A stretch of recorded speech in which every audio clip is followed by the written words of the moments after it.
the Steelers have to exit round one with a wide receiver if one of the top four guys are there. My favorite out of the top four is Jordan Tyson. I think Jordan Tyson is the most interesting player in this entire draft. He could go as high like 8. I would have no issue whatsoever at 21 if they take him. Welcome back to episode 15, all the way up to 15 of Out of Town Users. I'm Joe alongside Justin. We're talking Steelers, Pirates, Pens, and Pitt. We're going to lead off with the Steelers. We're getting closer and closer to the NFL draft. So close that they're chopping all the trees down around Heinz Field. But today we're going to be talking about the offensive side of the ball, hopefully where they use at least 11 of their 12 picks in this draft, because that's really the thing that's been holding them back. So we're going to go group by group, just like we did last week, with a little my guys sprinkled in. But Justin, where is your heart desire? Which group should we start with today when we break down the offensive side of the ball? If it was up to me, I would say offensive line. I know that's not your favorite here. Let's start receiver. We've talked about it before. It's everyone's most exciting, position to talk about just in general. Most years, especially this year. So I say let's start receiver if you want to run through the list here. Yeah, so you did a composite rankings. I immediately gave you crap about your composite rankings because I'm like, there's no way these are the composite rankings. But they went Carnell Tate, Jordan Tyson, Mekhi Lemon, so a clear top three. I feel like anyone except for Chris Sims is saying those are the top three. And then because of Chris Sims, we have Denzel Boston at 4, Omar Cooper, Casey Concepcion, and then a bunch of people that are pick your flavor. So I feel like you had 7 through 11 kind of as a tier. So Brazel through Antonio Williams, and then kind of the Malachi Fields, Elijah Surratt, Ted Hurst, Skylar Bell. But I feel like those 4 could probably be looped in with those other 5 as well. So I really think kind of after that top 6, there really is kind of a little bit of a break there, and then kind of looped together. So I feel like your day 2, day 3, early day 3 receivers are all in that grouping. But after we broke it all down, we've talked a lot about the receivers, Justin. Who is your guy when it comes to the list on the receiver? So my guys we talked about last week, I will say, going through my guys last week, this is the player where I found out I had a type. This is when I knew. I was like, oh man, these are like all day 2 guys that are good football players. So as we talked about last week, my guys are literally just guys who look good in underwear. That's how I would describe Joe's type. So if you're wondering, that's literally Joe's type. Mine are good football players. Jeremy Bernard. So we talked about this a little bit last week with some of the players that I had mentioned.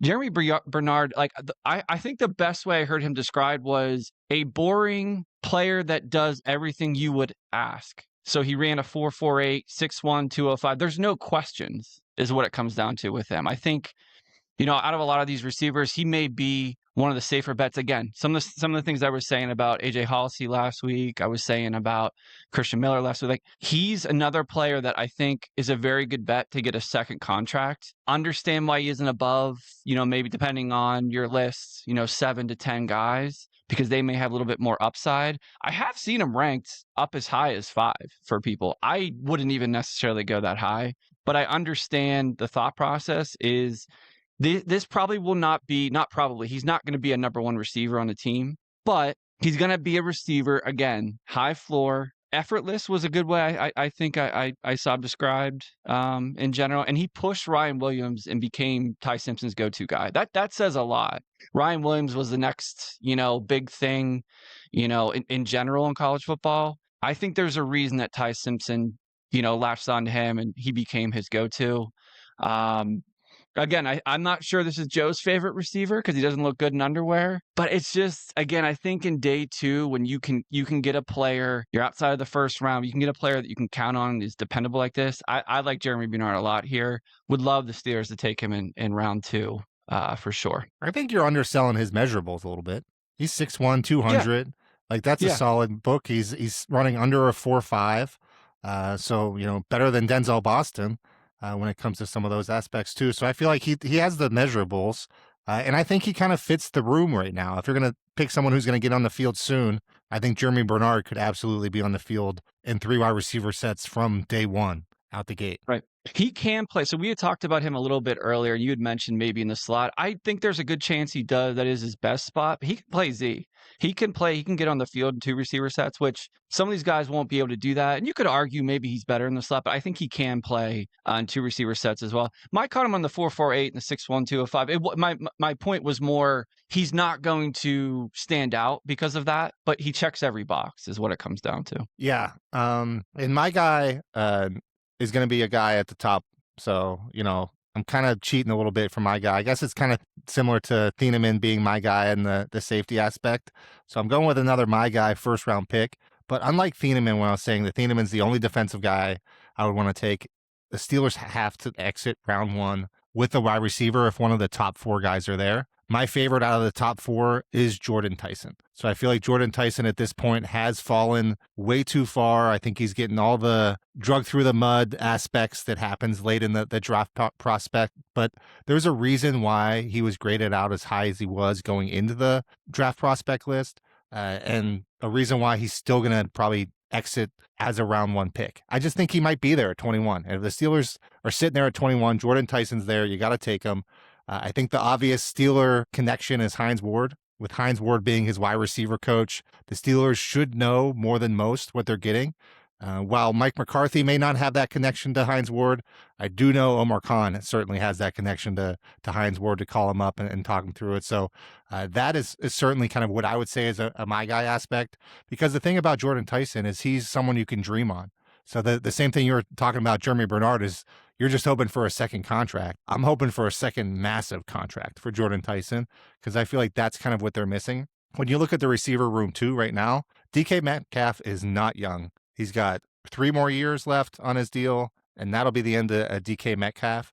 You also then have Michael Pittman, who they re-signed, but he's someone that I can't see necessarily aging very well through the end of his contract either. So you're going to need an alpha one sooner than later, and Jordan Tyson can be that guy.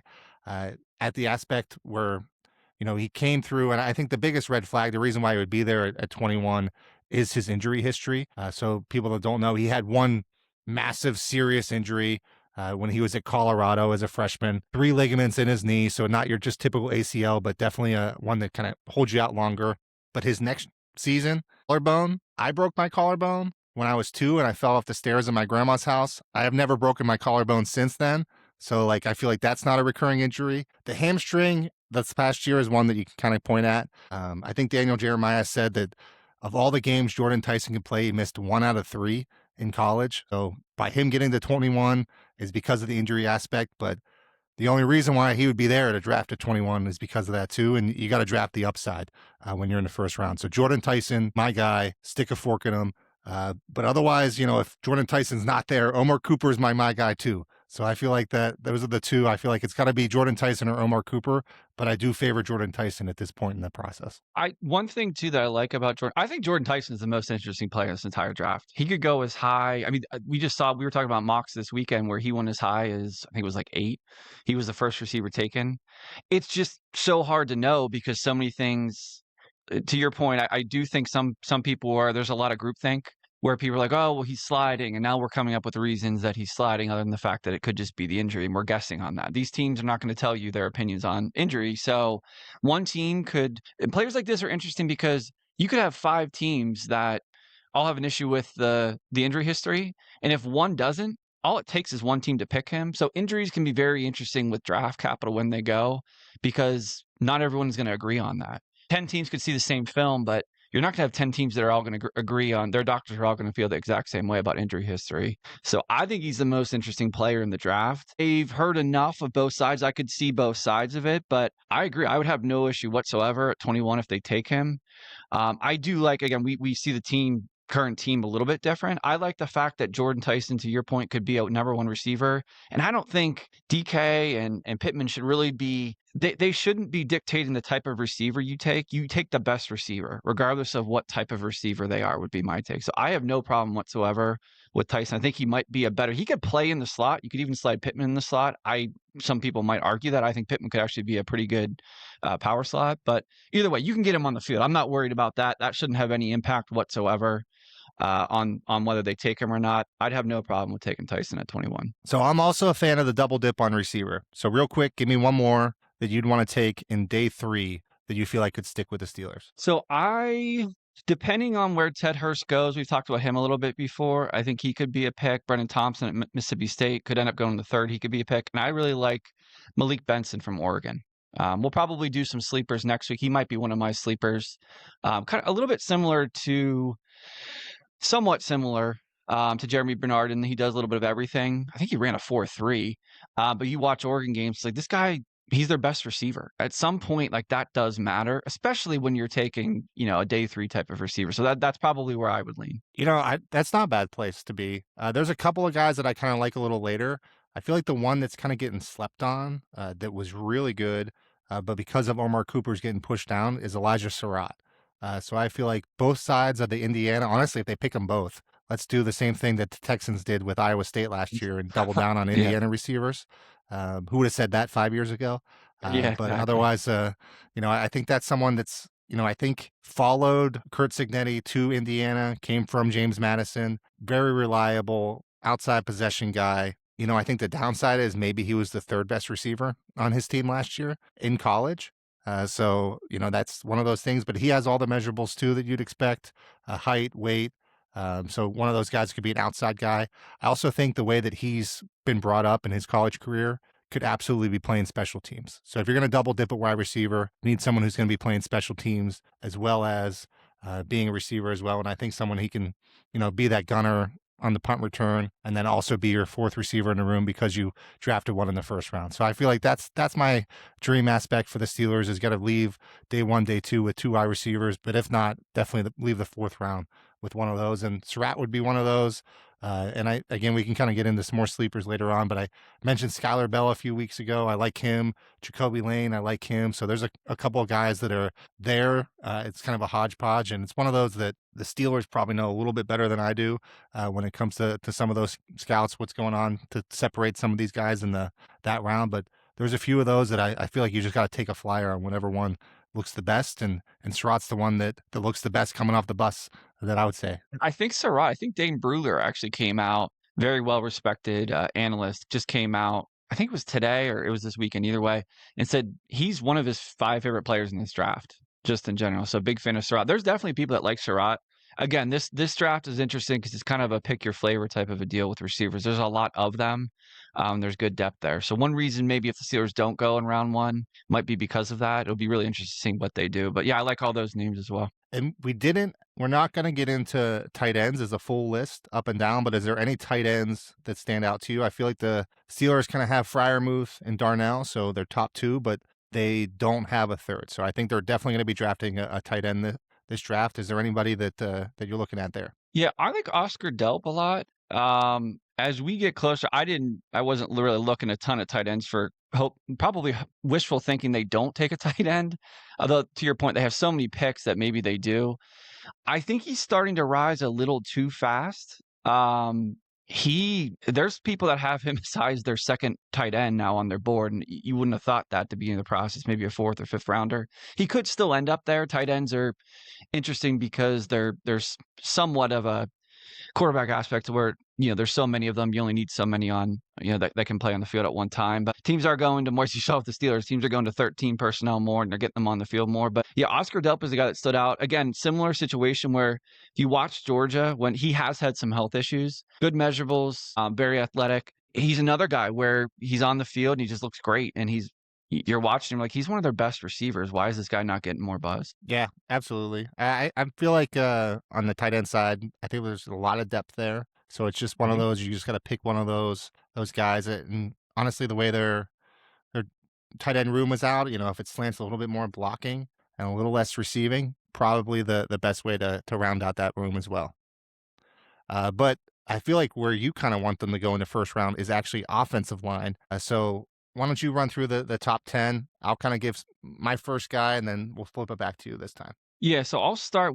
I'll start with tackles. I'll run through both the tackles and the guards. At tackle, it starts with Francis Malinoa, Spencer Fano. That's sort of again, these are the composite rankings, not necessarily our rankings, but those two are very interesting this draft just because a lot of people, I haven't seen anyone thinks that they'll both be guards, but a lot of analysts think at least one of those two may actually be better set as a guard. Either way, those two both have top 10 potential. I haven't seen top 10 I don't want to say Monroe Freeling couldn't go top 10. He seems to be sliding a little bit. Next tier is Blake Miller from Clemson, Monroe Freeling from Georgia, Caden Proctor from Alabama, and Caleb Lamu also from Utah.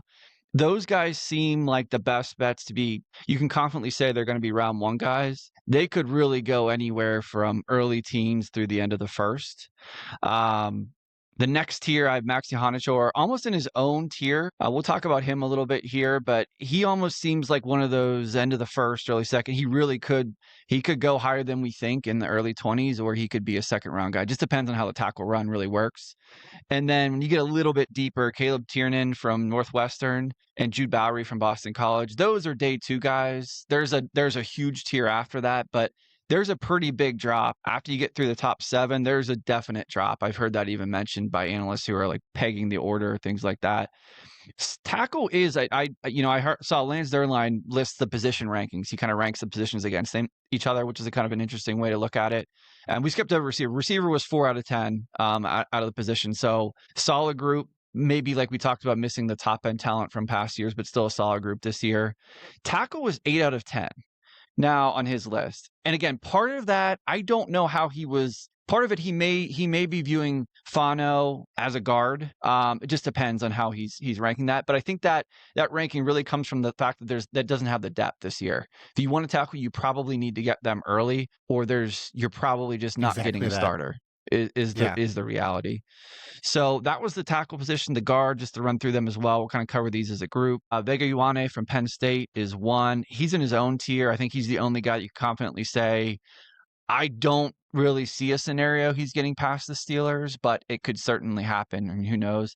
He's by far, I don't think I've seen any list where there's anyone else that is first. So he's in his own tier.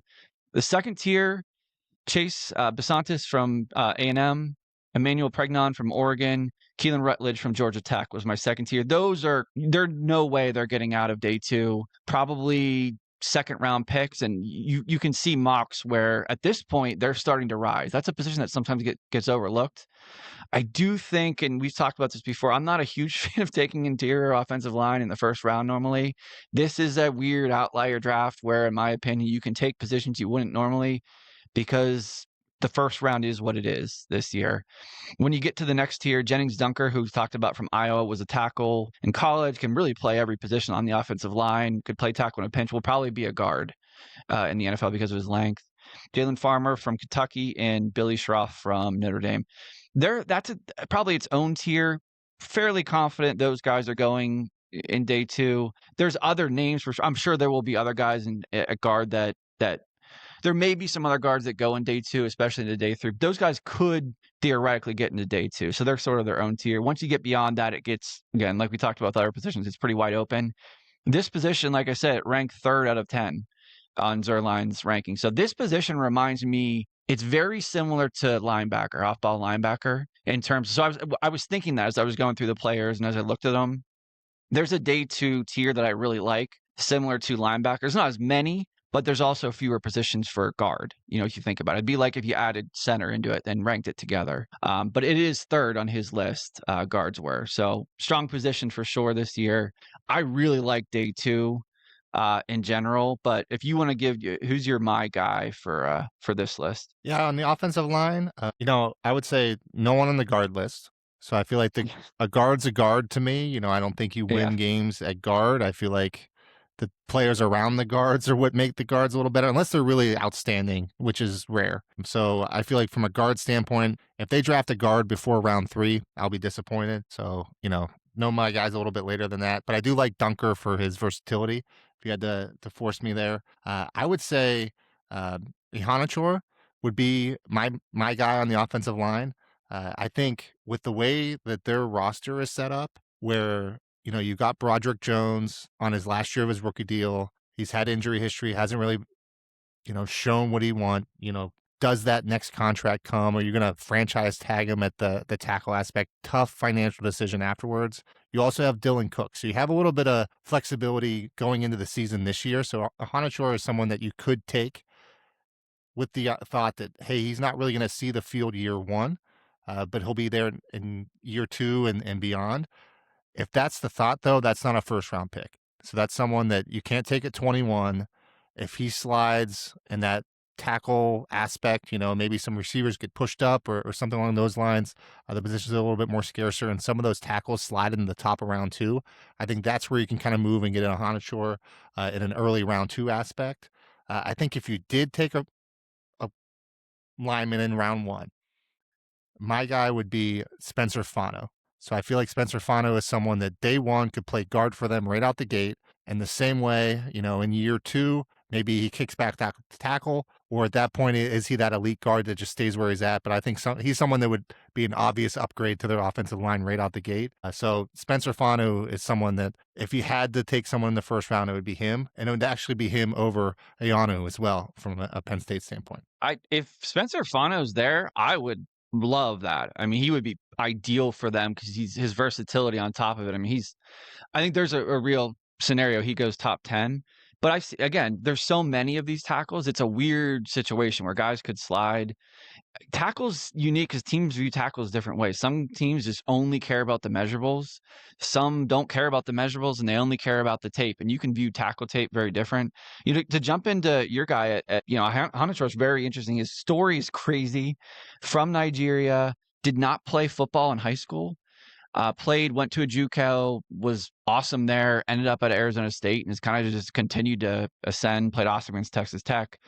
Or analysts, I should say, seem very mixed on him. He has that type of story that very raw, but like he showed enough on tape that some people are going to think that that's a plus. Some are going to think it's a minus. You got a guy like Blake Miller who started 4 straight years at Clemson, and it's the flip of that. It's the reverse of that. Some teams might think, well, we've seen his best football. It's good. It's probably starter tackle, but we don't see the upside there, where Hanachor is the opposite. So that's the interesting thing about tackle. And there's a lot, we talked about flavors at receiver. There's a lot of flavors at tackle in this draft too. Or I should say there's a lot of Con wins both sides on that too. So Cons went with the very undeveloped, only had a few starts tackle. Right. Didn't really work out. He went with someone who's had a lot more starts with Altano, playing much better. So I don't know if that type of early returns is going to change how Con would think about it at Hanachor, but it definitely is someone, that you got to dream on a little bit. And they could move down in the first, snag him real late first if they do that, or they can, like you said, to your point, they can move up in the second. Both could make sense. I'd agree with you. I definitely would not want them to take him at 21, but he could be a really interesting player if they move down or move up, move around in some capacity. In terms of the guards, we talked a little bit about this. Was a little hesitant. This is actually my first player. My guy is my first player that's actually a first rounder so far. I went with Vega Ioane. Little tough for me to go with a guy that played at some Big Ten school. I can't remember which one. Like I said, none of my guys to this point have been first rounders. I think he's the easiest second contract guy to project in the draft, in my opinion. So again, you're seeing the same pattern where I have a type. This is my first round type, apparently. Although to be fair, again, like I said, I don't really love taking interior offensive line in the first. This is just a different draft, in my opinion. So would love if he fell to them. I am terrified. I really think he's going to go to the Ravens. He just seems like a type of player the Ravens. Now, we don't know. Their staff's new. There's a lot of change there. To me, he looks like Marshall Yanda, another Big Ten, type guard. I've heard a couple times Quentin Nelson as a comp, or I should say best guard I've seen since Quentin Nelson, which you obviously loved to hear. If you're going to take a guard in the first, it's got to be that guy. It's got to be that level, though. Yeah, it's the same as, like, I remember when they've talked about taking centers like a couple years ago when they took Frazier. In reality, I wanted them to take Frazier because I didn't want them to spend, a first on a guy like Powers Johnson with the Raiders, who, that was not worth a first. Now he slid, but like they were talking about taking him as in the first. I mean, the hit rate is higher, but it has to be because they don't have the impact. So again, I would love them to take him at 21. We'll get into like actually ranking the players in the first next week. But to me, I don't know. I just think he's the surest, safest thing. we've had the conversation about upside. I get it. I just I really like the player, I guess is what it comes down to. Yeah, no, awesome. And then the last position group we'll go to today is, I guess, the most important for the Steelers right now, which would be quarterback. So the list is as such: Fernando Mendoza, going first overall. Already know that. So not to the Steelers. Then you have Ty Simpson, Nussmeier, Carson Beck, Drew Aller, Taylor Green, and Justin's my guy, Cole Payton, to round out it. Or maybe it. Oh, I think you flipped it. I thought you had Cole Payton earlier on.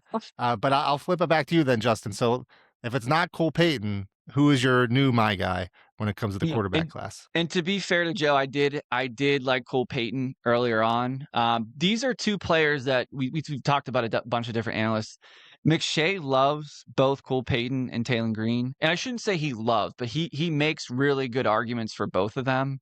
He would kind of argue, I had him split into two different tiers.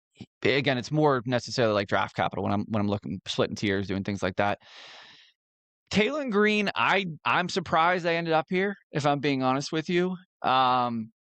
This is a little tough for me because this is the absolute opposite of every other my guy to this point. This is a Joe my guy. This is could not be any more of a looks good in underwear, getting off the bus, type player. Had the second highest relative athletic score of any quarterback since they've been charting, other than Anthony Richardson. He is literally a creative player, video game type player. If I my Well, if he's this good is I as don't know if this Anthony is a hot take. Richardson, let's sign him up because he's been a pretty good NFL player. So my hot take is if Anthony Richardson was a hit, clearly that's not the case to this point. Doesn't seem like it's going to be. Taylor Green would go higher in this draft. He wouldn't have to do anything differently. Teams would just be looking at him differently. Now, McShay thinks he goes at the end of the third. He seems to think he doesn't last past day two.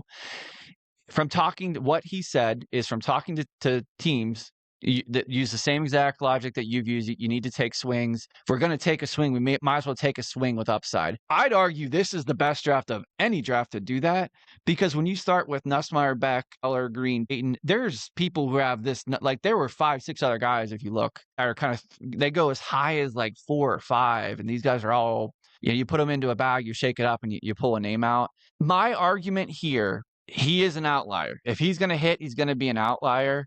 But at the same time, if you're going to, take a dart throw, I'd rather take a dart throw on a guy that has the ceiling that he has. He has to go to a team with an offensive or quarterback coach. We now have that. The Steelers now have that.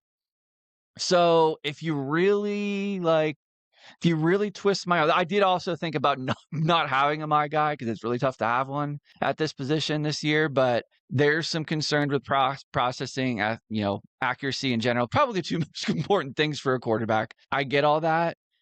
I see Terrell Pryor when I watch him on film. Even the way he moves, the way he throws, really reminds me of Terrell Pryor. I think Terrell Pryor would be more useful in today's game too. So again, to me, it's not like I'm in love with this player as a quarterback. I just think if you're not going to get one of those top two guys, why not take a home run swing? This is clearly the home run swing, the position. There's just no safe picks, in my opinion. If they're safe, they probably have a backup, ceiling. Yeah, on my side, my guy, and I haven't talked really about him yet, is going to be Carson Beck. So I feel like Carson Beck is the prototypical this year prospect fatigue guy. He's been in college football for forever. If he would have came out 2 years ago, I didn't think he probably could have in terms of like his eligibility. He probably would have been a first round pick or right in the aspect. It's almost like people saw too much of Carson Beck, so they saw the downside of a Carson Beck. But I think the thing that people have really seen recently is that the amount of starts you have in college matters in terms of what you can do in the pros. And there is nobody in this class right now that has had more starts and high level starts than Carson Beck. And Carson Beck just does not lose. It's pretty amazing. You'd say if it was just at Georgia behind that aspect, it is what it is. But the run he made with Miami down the stretch, he is going to be a second contract quarterback, so to speak. It just might be as a backup, but I feel like Carson Beck is someone that's going to be in the league for a long time.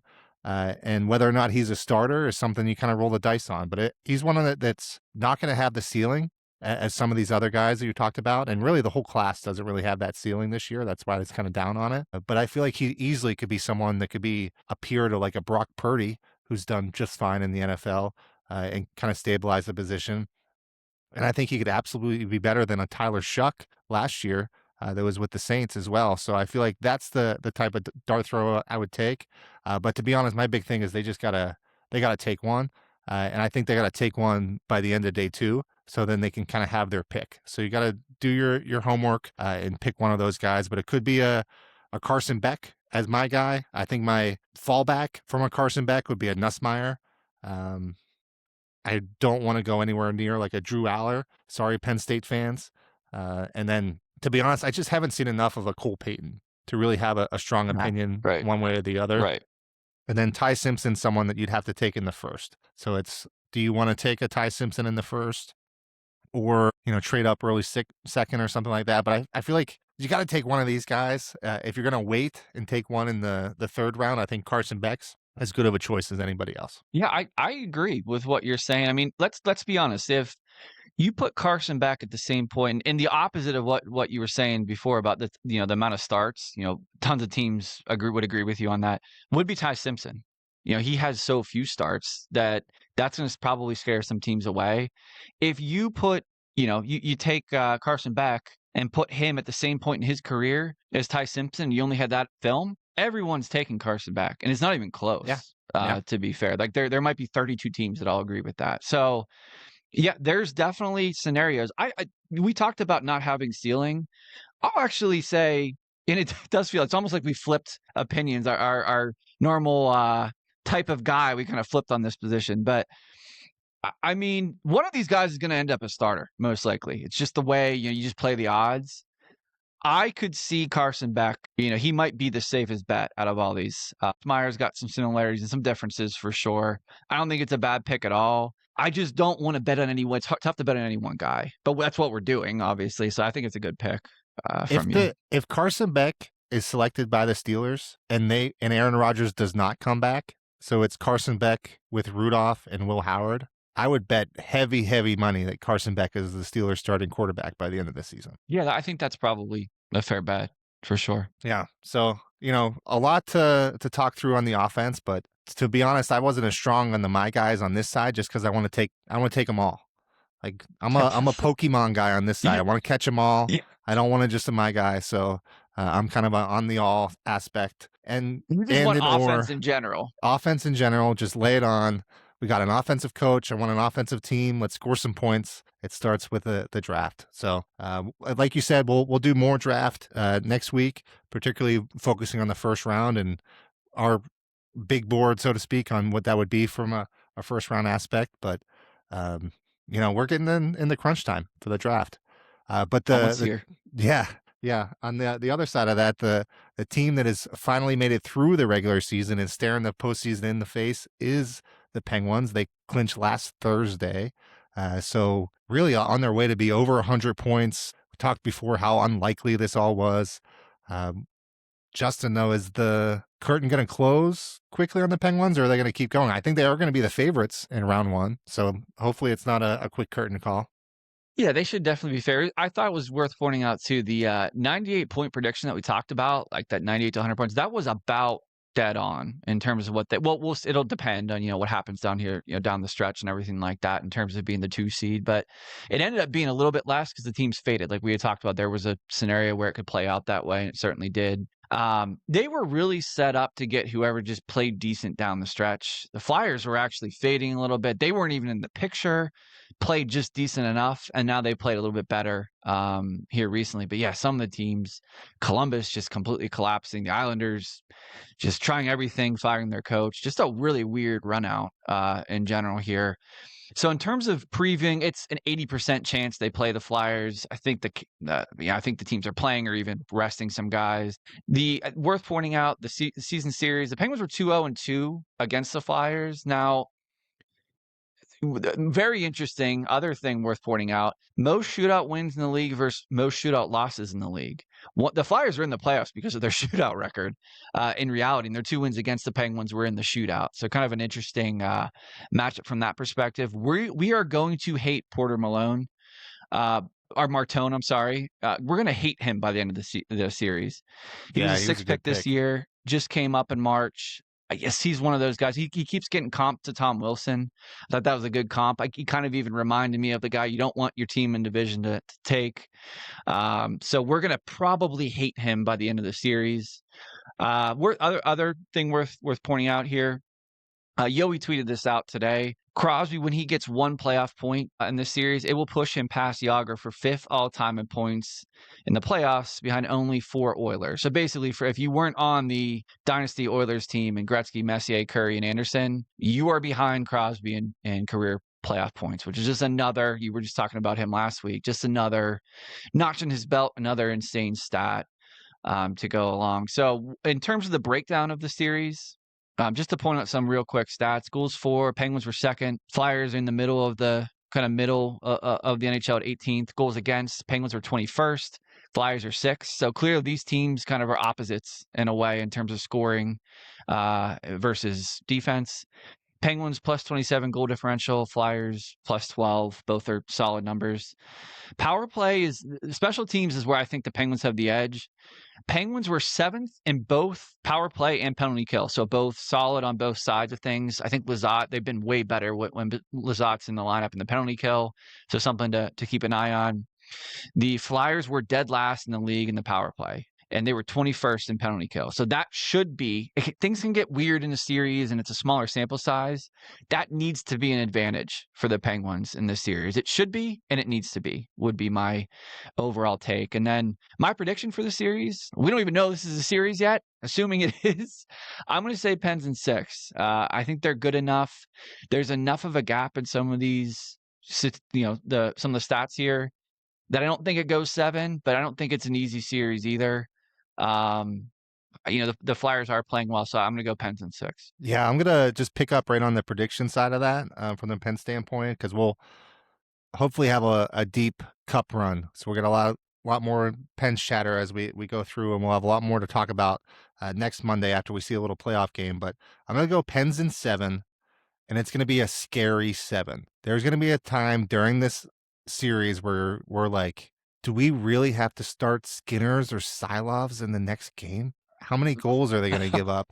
Type of Yeah, aspect. There's just going to be that type of right. thing when it comes down to it. Is that there's going to be the Pens are going to score, the Flyers are not going to score as much, but there's going to be some games where the Flyers are going to put some pucks in the net early. And, I don't know if the Pens are going to be able to outscore in some of those aspects. So if the Pens can somehow hold the Flyers closer to what their average was for the season and, 3 goals or less for the Flyers, then I think Pens in 6, Pens in 5 is possible. But I think there's definitely going to be a few games that, they're going to let it get it out of them. And I think they're going to start with Skinner in the net. So if Skinner can kind of get his legs under him and get going, we could really get some momentum in this playoffs.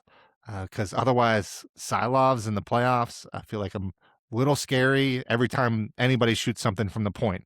If he was in that, so I feel like at the same time, while I think the Pens are going to win, I think it's going to be a back and forth series, and at any point, you can kind of see one way or the other that it goes. Because I feel like, as we are talking about down the stretch in the East, these teams aren't far off of each other. The Pens happen to be Right. the team that ended up with 98 wins. But what I thought was pretty crazy when you're looking through too is just the actual wins that have happened.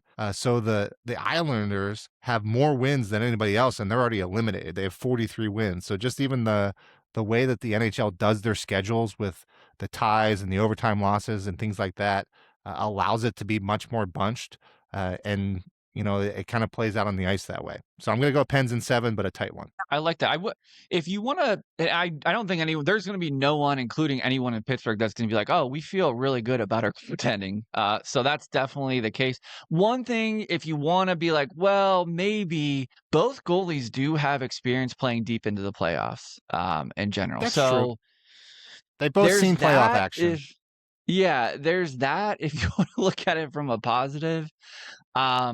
That's about the main positive you can take with the goaltending. But yeah, I think, good points in terms of the goaltending in general, for sure. I did want to point out too, the NFL draft could be weird in terms of how this series is set up. they're gonna wanna avoid the draft in Pittsburgh, and it is perfectly placed in terms of them being the home team in the series. It'll be interesting. They may start it early. It could start as early as Saturday, I believe. They may wanna start it earlier or later depending on how they set the series up. So we'll have to see what the actual schedule looks like for the series here. All roses in Pittsburgh kind of right now. Got the Pittsburgh draft coming up. The Pens are in the playoffs, and the Pirates are in first place, just like I called before the season, from start to finish. I was just looking at my futures bets that I had. Both of those I could cash out right now with double my money. I'm going to let them ride, like I said. Oh, wow. Uh, but that's kind of the sports books are onto the Pirates too, and it's been a fun run. I think I saw stats last year is that the Pirates only won one away series against the NL Central the entire year, and they have already won 2 series here on April 13th. So it's a whole different vibe, whole different season, and it's not just about the cone. The team is legit. And they have 15 runs tonight against the Nationals. So they're finally starting to play some teams that aren't very good. Okay. They're up 15-1. So they're about to get their 10th win of the season on April 13th, cooking. So what's your thoughts on the Pirates? Have you fully come around? Are they a first place team for you? Well, the 15 runs tonight certainly doesn't hurt. I guess the whole narrative that they can't get Skeens any run support is out the door. So that's finally, water finding its level there. Some of when they lose games, it's honestly a lot of what we talked about. It's not like any of it's a surprise.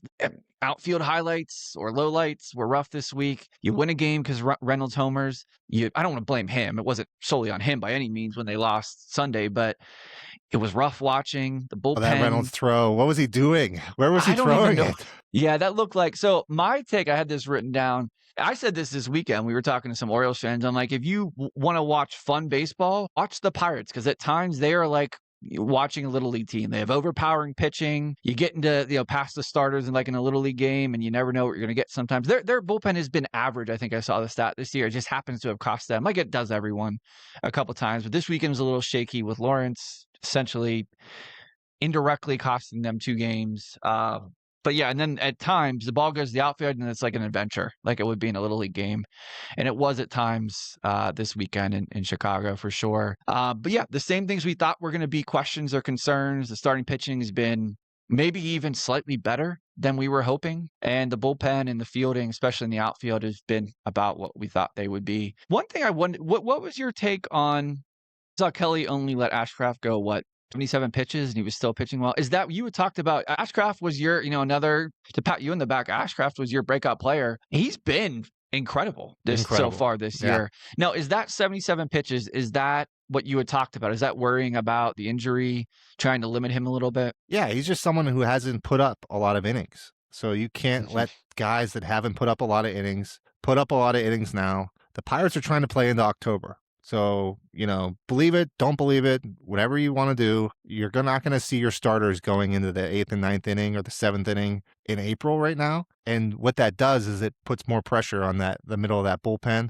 So you're seeing Justin Lawrence a few more times than you need to, and things of that nature. But, when it comes down to their team, their starting pitcher is still the strength, and it really just needs to stay healthy. So if it keeps on keeping on, I'm okay with pulling him at 77 pitches.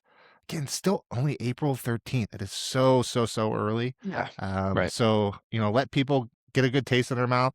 There's some things that Kelly's been doing that's a little strange. Like I didn't love, bringing Bubba Chandler out in the 6th inning for one batter. He strikes him out, and then you go to Barco and not just give Barco a clean inning there. So there's some things that Kelly's doing with starting pitches that maybe can nitpick.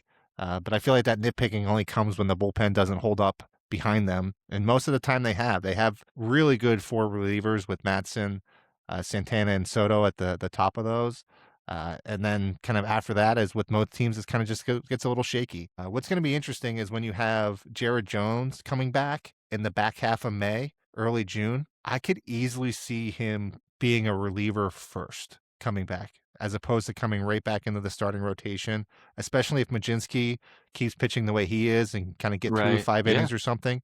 Maybe is that something you just piggyback with Majinski or flip-flop it, start it with a Jared Jones and then have Majinski come in after him. But that's someone that's on its way. He's coming. They brought him back to Pittsburgh, so he's not in Florida anymore. He's rehabbing with the team, which is a little bit closer. Next step would be a rehab assignment that should be coming soon. So that's something that he comes off the 60-day DL at the end of May. I think that lengthens the team. So you're going to get someone back. Hopefully they don't lose anyone. You always have some arm attrition. It's just, if you can keep those top 5 starters healthy the whole year, it's going to be a fun season. All right, Justin, why don't you wrap us up today with Pitt and make it a little rosy. So let's start with the football side. Okay. I was gonna say it's gonna be real tough if you want me to start with the basketball piece. So yeah, the spring game, I mean, I even put down here like how much can you really look into a spring game? Anything good that happens means something that bad that happened on your own team. So these are really more they're literally glorified scrimmages in a lot of scenarios. Sometimes some teams aren't even playing the spring game, but so some of the highlights, Malik Knight, sort of the talk of the spring game, 2 receptions, 150 yards. So stop me if you've heard this before, but he is a transfer from Western Carolina, where Cade Bell came from. So I kind of feel bad for Western Carolina. Certainly understand and feel their pain with losing transfers. He has now pulled Des Reed, Sincere Lee, who likely will start at receiver, and indirectly Poppy Williams. He came through San Diego State from Western Carolina, but he's pulled a lot of and Gonzalez last year, who's no longer with Pitt. So technically, he's pulled 5 players from there, so he certainly knows them. But yeah, apparently this guy can play 2 receptions, 150. Whether that's a scrimmage, whether it's anything, that's worth talking about. So that was a highlight. I also wanted to point out too, Kendall Stanley was named most improved player on offense. Now, that how much does that really matter? Again, we don't know. We're not we're not at the practices. But I really like. So he was a little bit up and down last year when he had to play out at tackle. When they were very thin, they lost 2 linemen in the same game. He struggled. But I thought he looked really good at guard. He kicked into guard and played guard against like Georgia Tech was one of the games. He looked a lot better at guard. So again, one of those players you get him play in the right position, and all of a sudden the offensive line looks a lot better. We'll get into really in depth into some of these positions as we go forward here. We have plenty of time before the season, but offensive line is definitely going to be one of my keys. It needed to be better last year. They had some injury issues which helped with that, or I should say hurt that. But I think it's going to be very important. He's a player that could go a long way in terms of their offensive line being better. Bruce Brookins from Steel Valley had an interception. He's really becoming their ball hawk, their playmaker on defense, especially at safety. He plays a lot in nickel as well. He could be, you see those players year to year, like you just assume he's going to take a step forward. They probably need him to take a step forward. One thing to point out, Sean Lee was not starting at cornerback, was really an interesting development. He was rated one of the highest freshmen. He played awesome last year for them. But one of the highest freshmen, was on some freshman All-American teams.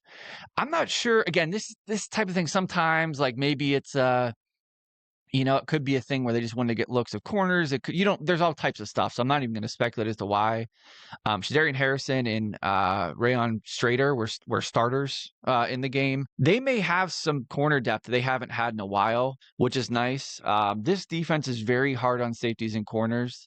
So if you were going to tell me, hey, you could be deep or better at any position groups in an Arduzzi defense, and they do have a new D coordinator this year, so there could be some changes in general, hopefully, in general. But I would take corner and safety because Narduzzi can develop and or put D end and certainly middle linebackers in positions to succeed. With a lot of the blitzing that they do, you kind of need corners and safeties that can play on an island. Just play. Their defense is unique. It's a quarters defense. But in general, it would be really nice if they could depend on their corners and their safeties, and maybe some of these young D linemen taking a step forward, because they're going to need it for sure. Some depth, strengths at positions that, like I said, that you'd want them to be at. So corner, quarterback, running back, maybe O lines. Again, maybe the positions that you want to be good at, those are sort of lining up to be their strengths, which could be, it could mean a fun season if things break the right way.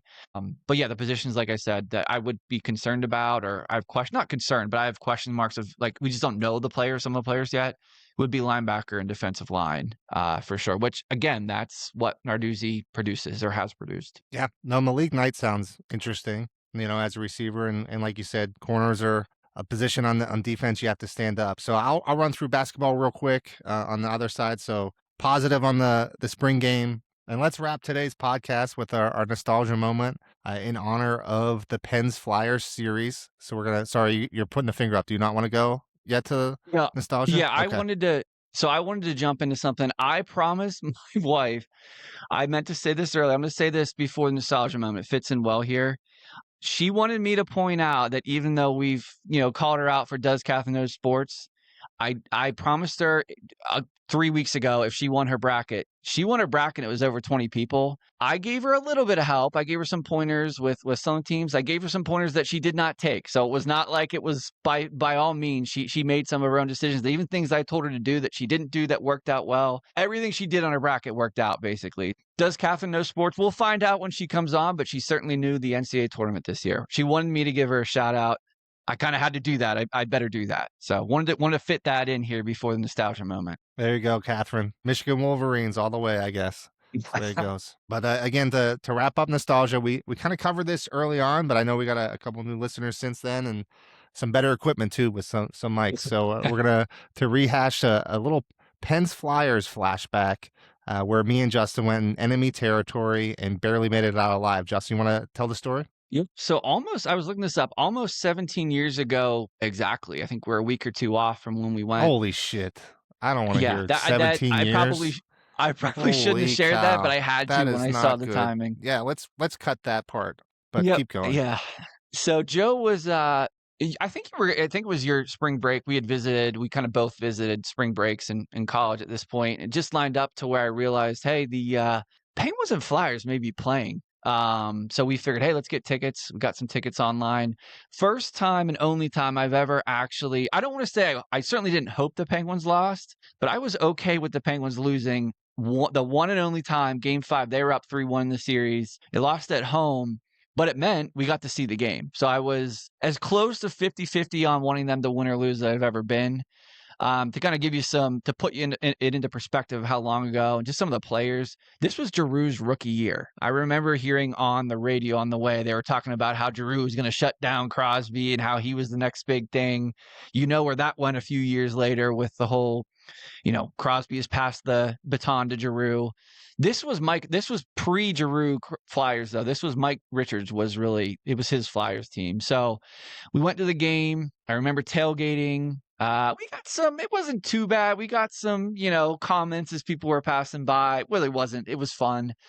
I do remember as we were walking in, though, feeling like you just felt like, man, we are not supposed to be here. That was like the first and only time I think at a sporting event that I was like, man, they do not want us to be here. I remember I was wearing a sweatshirt. It did not have anything Penguins on the back. So people did not know, they didn't know because we were packed in that we were necessarily Penguins fans. And I do remember the usher saying to the guy in front of me, I expect you guys to take care of all these Penguins fans before the game starts. He didn't know we were Penguins fans because we were so packed in. But I remember thinking, man, this is going to be something. So game started rough.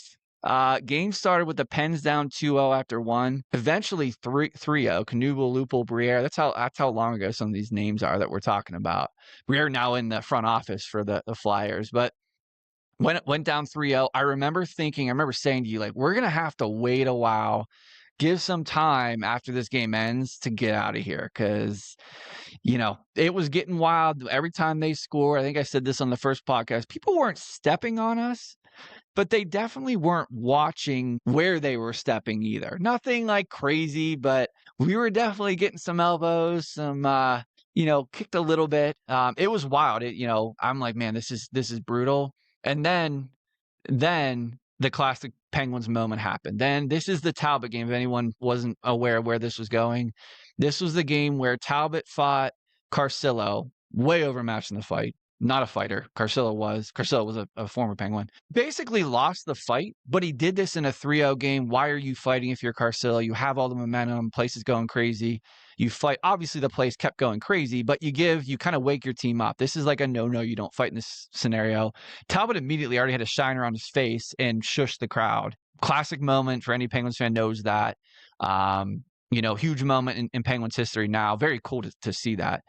But that changed the momentum. Penn scored 5 unanswered to put some of the names into perspective. Nico scored, and I think it was a wraparound by Malkin. It was set up sort of by him. Mark Eaton actually scored a goal and scored a big one to make it 3-2. Crosby batted a puck out of the air. I remember commenting to you, that was incredible. And the Flyers fan next to us was like, he didn't even do anything. That was luck. And I was like, all right, do not want to, they just tied a game up in the playoffs. Archer scored right in front of us, and Crosby got the empty netter. Just an awesome, incredible experience being at that game, being able to say we were at that game, especially, going to that game together. Do remember on the way out, I remember you specifically wearing Pirate stuff because your thinking was, if I'm wearing Pirate stuff and they make fun of me, I'll just say, yeah, they're terrible. And one person did say to you, oh my God, the Pirates are terrible. I remember you saying, yeah, you're right. And they had no idea what to say to you.